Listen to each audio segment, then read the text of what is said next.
Ada dua kalimat yang mudah diucapkan oleh lisan, tapi berat timbangannya kelak di hari kemudian. Dan yang Rahman itu sangat merindukan. Jadi Allah itu sangat senang dengan kalimat itu. Dan kalimat inilah yang menyebabkan para malaikat diberikan rezeki oleh Allah. Nah, makanya sebenarnya itu zikirnya malaikat. Kalimat itu pendek sekali. Subhanallah wa bihamdihi subhanallahil azim. Itu. Jadi dua kalimat ini sangat dirindukan oleh Allah. Jadi kita baca itu. Orang yang biasa kalau sudah sholat sunnah subuh, dia baca 100 kali. Tapi kalau tidak sempat, nanti selesai sholat subuh. Atau sekalian, sebelum azan subuh kita bisa baca. Orang yang mengamalkan ini 100 kali, Bapak Ibu sekalian, itu tidak akan fakir, kata Nabi. Makanya ulama-ulama kita itu menganjurkan menambah sedikit istighfar.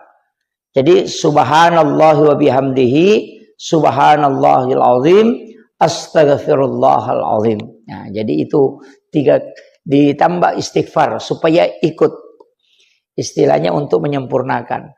Padahal kalau dalam hadis itu sebenarnya pendek. Subhanallah bihamdihi subhanallahil azim.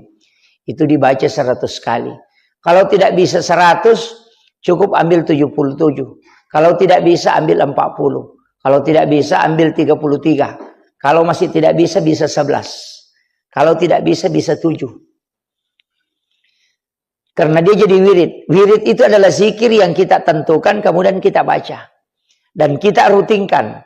Tapi kelebihannya wirid kalau kita lupa di saat waktu membacanya, nanti kapan kita ingat di situ kita baca.